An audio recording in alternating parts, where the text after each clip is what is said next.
चलिए हम आज एक टॉपिक बता रहे हैं आपको सॉलिड स्टेट का। कौन सा? Lattice point, lattice motive.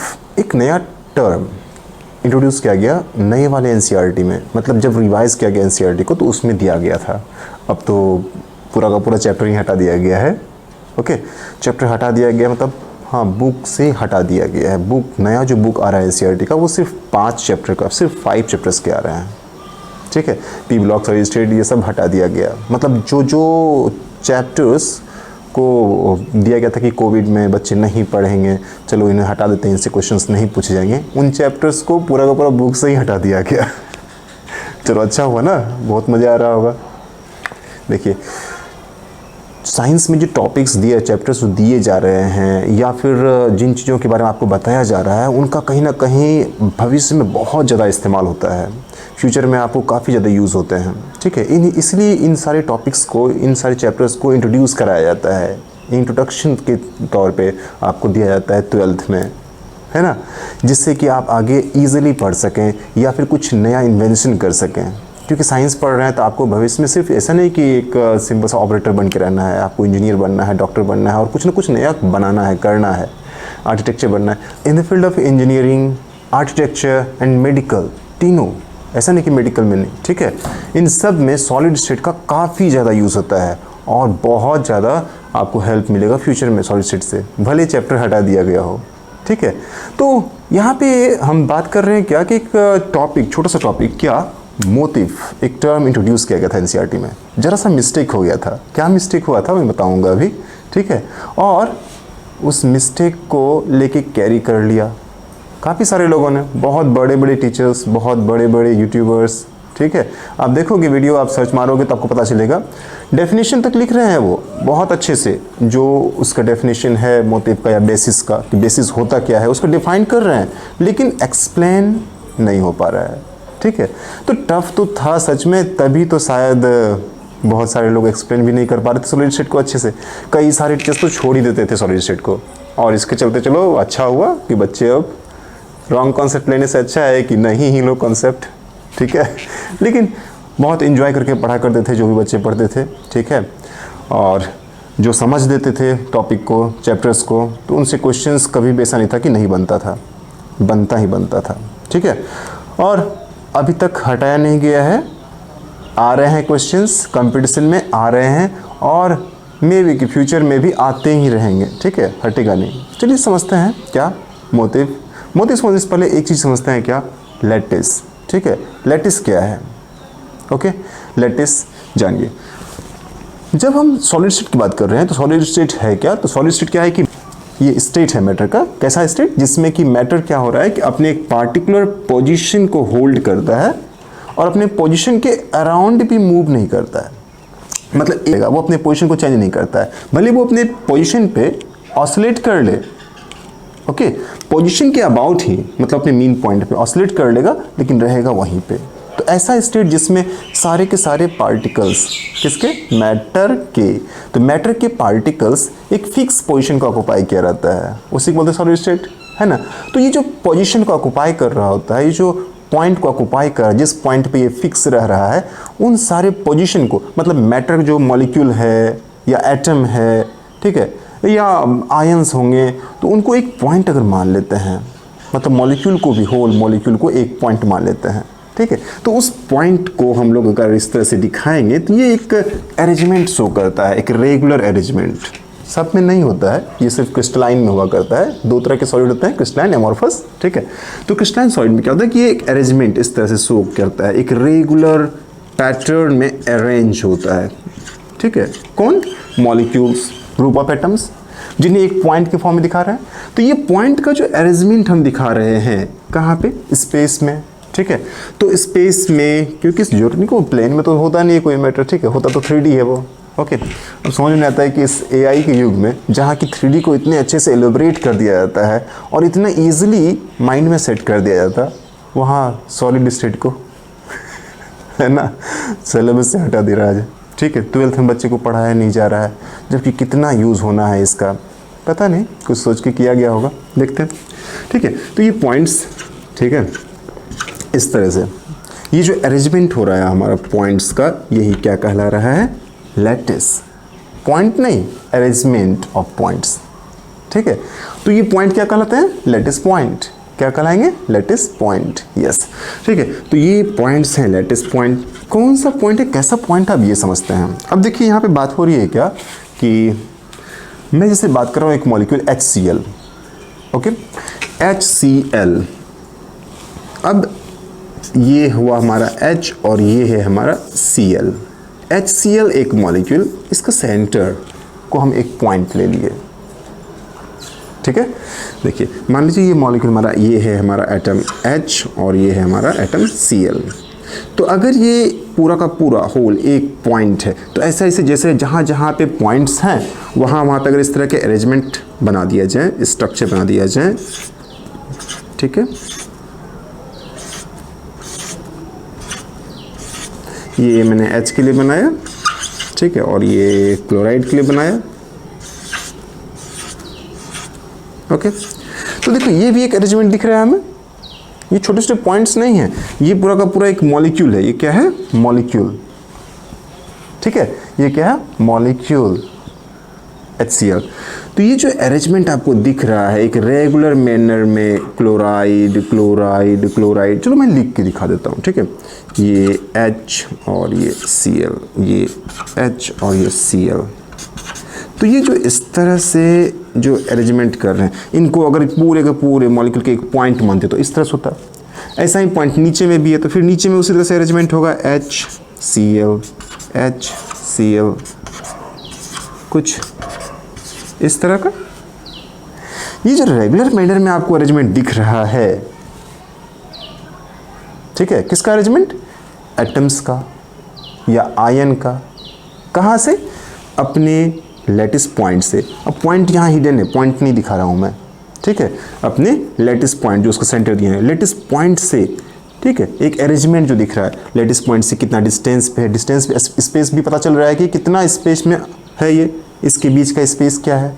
Lattice point से जो अरेंजमेंट है एटम का, ये जो रेगुलर मैनर में आया, इसी को बोलते हैं बेसिस, मोटिव। ठीक है, आधार, बेसिस, है ना। चलिए, अगर ये HCl होता तो ऐसा होता। एक और देख के समझते हैं, जैसे वाटर H2O। तो ये पॉइंट की जगह पे अगर H2O होता तो शायद कुछ इस तरह का अरेंजमेंट होता। तो इस पॉइंट के अराउंड लैटिस पॉइंट से ये एटम्स ऐसे अरेंज, इस पूरे के पूरे मॉलिक्यूल का ये सेंटर मान लीजिए यहाँ पे, तो इसको पूरे के पूरे मॉलिक्यूल का एक पॉइंट मान लेते हैं, तो ये पॉइंट दिखा रहे हैं। ठीक है, तो ये एटम्स जो एक पॉइंट, लैटिस पॉइंट से कुछ डिस्टेंस पे है और कुछ ना कुछ एंगल भी बना रहा है। इसका एंगल भी यहाँ पे आपको दिख रहा है, पॉइंट के अराउंड ये कुछ ना कुछ एंगल बना रहा है ना। तो ये एटम का अरेंजमेंट जो है, ठीक है, लैटिस पॉइंट के आसपास। ओके, इसी को हम लोग क्या बोल रहे हैं? मोटिव। समझ में आ रही है? बेसिस, बॉन्ड नहीं है यहाँ पे दिया हुआ। ठीक है, मैंने देखिए यहाँ पे बॉन्ड नहीं बनाया, यहाँ पे मैंने कहीं बॉन्ड नहीं बनाया। ओके, लैटिस पॉइंट से मिला नहीं रहा हूं मैं एटम को, सिर्फ बता रहा हूं क्या, लैटिस पॉइंट से वो स्पेस को दिखा रहा होता है। ठीक है, समझ में आ रही है बात। अगर मैं इसे मिला दूं, अगर मैं इसे मिला देता हूं HCl, ये हुआ हमारा लैटिस पॉइंट। तो लैटिस पॉइंट से अगर हम इसे लाइन ऐसे ड्रॉ कर दें, बॉन्ड, ठीक है, ये हमारा लैटिस पॉइंट दिखा रहा हूं। लैटिस पॉइंट से अगर इसे ऐसे बॉन्ड बना दें, तो जब हम इसे मिला देते हैं इस तरह से, तब मीट कर देते हैं, इस तरह से बॉन्ड बना देते हैं, इसे क्या कहते हैं? Crystal structure. समझ में आ रही बात मैं क्या कह रहा हूं? अगेन, अगर इस मॉलिक्यूल को सिर्फ पॉइंट के जैसा इस तरह से दिखा दें, 3 डायमेंशनल अरेंजमेंट, ये कहलाया क्या? लैटिस। ठीक है, ये सारे points lattice point. Lattice point के अराउंड जो एटम का अरेंजमेंट है, एटम का स्पेस, एटम का एंगल, है ना, ये कहला रहा है क्या? Motive, arrangement of particles, atoms. चलो एक बार डेफिनेशन देख लेते हैं क्या कह रहा है। ठीक है, वहाँ डेफिनेशन जो आपको लिखा हुआ है बुक में, पढ़िए, फिर समझ में आएगा आपको। क्या है डेफिनेशन, किस चीज़ का? मोटिव या बेसिस में बात कर रहा था। ठीक है, बाकी क्रिस्टल, लेटिस ये सब समझ चुके हैं। बेसिस, बेसिस कहते किसको हैं? देखिए, the basis consist of the atoms. किसका बना हुआ है? एटम्स का। ये कब आता है? जब कोई लेटिस पॉइंट जो हमारा है, वो लेटिस पॉइंट, जो लेटिस पॉइंट हमारा है, ये लेटिस पॉइंट डायटमिक या ट्राइटमिक मॉलिक्यूल का हो। ठीक है, यहाँ लिखा हुआ है, देखिए, instead of an atom we can have a group of atoms, group of atoms as in case of HCl, HCl, two atoms. Okay, as in case of water, H2O, three atoms. Group of atom हो गया, एक molecule में तीन atom. ठीक है, तो we can have a group of atoms attached to each lattice point। तो हर एक lattice point को अगर एक ग्रुप ऑफ एटम रिप्रेजेंट कर रहा हो, तब उस केस में कह रहा है। तो क्या कह रहा है कि the basis consist of the atoms, basis किसका बना होता है? एटम्स का। देयर स्पेसिंग्स, उसके बीच का स्पेस। ठीक है, एटम्स, उसके बीच का space, and internal bond angle, और इसके बीच का इंटरनल बॉन्ड एंगल। चूंकि डायटमिक है तो डायटमिक ऑलवेज लीनियर ही होगा, ना होता है एटम्स का। देयर स्पेसिंग्स, उसके बीच का स्पेस। ठीक है, एटम्स, उसके बीच का space, and internal bond angle, और इसके बीच का इंटरनल बॉन्ड एंगल। चूंकि डायटमिक है तो डायटमिक ऑलवेज लीनियर ही होगा, तो उसके बीच का बॉन्ड एंगल 180 डिग्री ही हुआ करता है। ठीक है, और मतलब बॉन्ड एंगल वहां पे डिफाइन नहीं कर पाते हैं हम लोग, क्योंकि तीसरा कोई एटम रहता तभी 180 डिग्री को भी डिफाइन करते। तो डायटमिक के केस में तो ये नहीं हो पा रहा है। बाकी अगर ट्राइटमिक जैसे होता, ठीक है, अगर ये ट्राइटमिक मॉलिक्यूल होता, ठीक है, ट्राइटमिक मॉलिक्यूल जैसे मैंने बात किया था HCl, सॉरी H2O, तो H2O में HO और फिर एक H होता, तो HOH के बीच का कुछ ना कुछ बॉन्ड एंगल हुआ करता, तो वहां पे वो बॉन्ड एंगल, ठीक है, तो बॉन्ड एंगल को भी डिफाइन करता है, इंटरनल बॉन्ड एंगल। तो मैं क्या कर रहा हूँ, ये द बेसिस, बेसिस क्या है? The basis consist of the atoms, atom का बना हुआ एटम्स, इसके बीच का स्पेस, इसके बीच का स्पेस जो कि हमेशा फिक्स होगा, HCl HCl सबका space, and internal bond angle, इसके बीच का बॉन्ड एंगल। ठीक है, डायटमिक नहीं, ट्राइटमिक, और बाकी अगर रहा टेट्राइटमिक, इन केस में क्या होगा, बॉन्ड एंगल को भी हम लोग रिकॉग्नाइज करेंगे। ठीक है, every basis is identical in composition, arrangement and orientation. क्या कह रहा है कि हर एक बेसिस, ये जो हर एक बेसिस होगा जिससे कि किस पूरा का पूरा क्रिस्टल बनेगा, ठीक है, ये सारे के सारे आइडेंटिकल होते हैं कंपोजिशन में। मतलब अगर HCl का ये क्रिस्टल है, तो HCl का हर एक बेसिस, जिसको हम लोग मॉलिक्यूल बोल रहे हैं, ठीक है, वो हर एक बेसिस क्या होगा, आइडेंटिकल होगा। किस चीज में?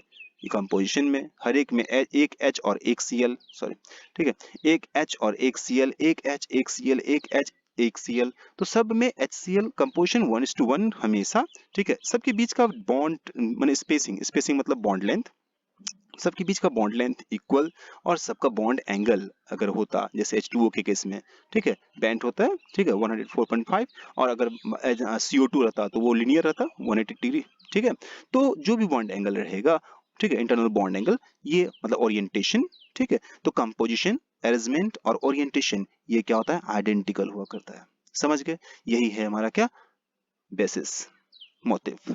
तो यही तीनों स्ट्रक्चर मैंने बताया था आपको अभी बोर्ड पे। ठीक है, फिर से यहाँ पर आप देख लीजिए, ये हमारा क्या है, ए लैटिस इन टू डायमेंशन, ये हुआ लैटिस, लैटिस अरेंजमेंट है, ठीक है, पॉइंट को नहीं बोलते हैं, यहाँ लिखा हुआ है parallel net like arrangement of points in space is known as lattice. ठीक है, यहाँ भी लिखा हुआ है lattice defined as an arrangement, ठीक है, अरेंजमेंट ऑफ ज्योमेट्रिकल पॉइंट्स। ठीक है, ये पॉइंट्स क्या है, लेटिस पॉइंट, तो लेटिस पॉइंट अरेंजमेंट लेटिस। ठीक है, और ये जो मॉलिक्यूल्स हमारा हर एक पॉइंट को रिप्रेजेंट कर रहा है, जिसको पॉइंट से रिप्रेजेंट कर किए हैं हम लोग, तो ये जो मॉलिक्यूल्स हमारा है, ओके, डायटमिक टाइटमिक जो भी रहेगा, उसका जो अरेंजमेंट हमारा है, ठीक है, वो एटम्स, इसके बीच का स्पेस और इसका बॉन्ड एंगल, वो कहा या मोटिव, ओके, या बेसिस। और इन जब इनको हम लोग बॉन्ड से मतलब लेटिस पॉइंट से मिला देते हैं, लेटिस पॉइंट से जब इसको मिलाते हैं इस तरह से, तब ये बनता है क्या, क्रिस्टल। ठीक है, यहाँ पे लिखा हुआ है आपको, ठीक है, बेसिस विथ टू एटम्स, ये टू एटम का बेसिस हो गया, एंड सी जो स्ट्रक्चर ये हमारा है, ये हो गया क्रिस्टल स्ट्रक्चर। क्रिस्टल स्ट्रक्चर में जाके इसको लेटेस्ट पॉइंट से मीट किया गया है इस तरह से, और इसकी ज्योमेट्री को दिखाया गया है। ठीक है, तब ये बनता है क्या, crystal structure, showing the basis of two atoms in relation to lattice point, in relation to lattice point. दिख रहा है यहाँ पे क्या कर रहा है, ये शो कर रहा है क्रिस्टल, क्रिस्टल स्ट्रक्चर जो है हमारा, क्रिस्टल स्ट्रक्चर क्या कर रहा है, showing the basis of two atoms in relation to lattice point, दो एटम का रिलेशन दिखा रहा है लैटिस पॉइंट से। समझ गए? यही है हमारा क्या, लैटिस। ओके, तो लैटिस, बेसिस एंड क्रिस्टल, यही तीन चीज। अब मैं आपको एनसीईआरटी में दिखा रहा हूँ। एनसीईआरटी में यहीं पे मिस्टेक हो गया था क्या कि मोटिफ को जो एक मॉलिक्यूल बनाया गया था इस तरह से बॉन्ड दे के बना दिया गया था, ठीक है, दो एटम के बीच में बॉन्ड दिया गया था। आप देख चुके हैं, वहाँ बॉन्ड नहीं दिखाना है हमें, ठीक है, सिर्फ अरेंजमेंट दिखाना होता है, ठीक है, ओके। और ये बॉन्ड देख के जब इसको इस तरह से रिप्रेजेंट कर दिया, हालांकि है तो यही, यूनिट तो यही है, सही है, सब कुछ सही है, लेकिन समझने में दिक्कत हो रहा था लोगों को, यार ये मतलब क्या होगा। ओके, डिफाइन तो कर पा रहे थे लेकिन समझ नहीं पा रहे थे, यही मिस्टेक हो गया था थोड़ा सा, बॉन्ड रिप्रेजेंट करके मिस्टेक किया गया, ठीक है। तो मोटिफ ये है और मोटिफ को इस तरह से दिखाया गया है यहाँ पे, ओके। क्रिस्टल, ये hypothetical two dimensional crystal, same वैसे ही, और ये लेटिस पॉइंट, ठीक है। यही तीन स्ट्रक्चर वहां पे भी था, वहां पे भी आप देख रहे थे कि ये लेटिस है हमारा, ठीक है, स्पेस लेटिस और क्रिस्टल लेटिस इसको हम लोग बोल रहे हैं यहाँ टू डायमेंशन में, और ये हमारा मोटिफ एक यूनिट, बस फर्क इतना ही है कि यहाँ पे बॉन्ड को रिप्रेजेंट कर दे रहा है, और इस बॉन्ड को यहाँ पे हालांकि लेटिस पॉइंट से जाके ज्वाइंट होता तभी होता, ठीक है, आप वहां देख चुके हैं, समझ चुके हैं फिर। और ये हो गया hypothetical two dimensional crystal, okay, जब सब कुछ तरह से अरेंज कर दिए हैं, ठीक है। डेफिनेशन में कुछ क्लियर नहीं हो पा रहा था, थोड़ा थोड़ा सा प्रॉब्लम आ रहा था यहाँ पे, ठीक है, इसलिए समझने में दिक्कत आ रही थी एनसीईआरटी को, okay. This scaffolding is a space lattice on which two-dimensional pattern has been developed by placing structural unit, यही structural unit जो हुआ जिसकी बात कर रहे हैं, on its set of points, तो हर एक set of point पे जो structural unit को put किया जा रहा है, जैसे HCl के केस में H और Cl, ठीक है, H and Cl, वाटर के केस में H2O, ठीक है, उसी को हम लोग कह रहे हैं, यहाँ टाइल्स को लेके डिफाइन दिखाया गया, समझाया गया है, इसी को हम लोग क्या कर रहे हैं, basis, the structural unit is called basis और मोटिफ, ओके, लिखा हुआ है। When motifs are placed on points in space lattice, a pattern is generated जिसको बोलते हैं क्रिस्टल, तो लिखा हुआ है ये क्रिस्टल स्ट्रक्चर, ओके। हालांकि यहाँ पे लिखा है कि motif is a molecule, atom और आयन, तो आप समझ चुके हैं क्या है, मॉलिक्यूल तो है ही, लेकिन उसके रिलेशन को नहीं दिखाया गया लेटिस पॉइंट से। लेटिस पॉइंट से जब इसका रिलेशन हम दिखा देंगे तब वो क्रिस्टल हो जाएगा, ठीक है। जब तक लेटिस पॉइंट से उसका रिलेशन नहीं दिखाए हैं तब तक वो मोटिफ, अकेला एक यूनिट, सिंगल यूनिट, ओके, समझ गए, बस यही था, चलिए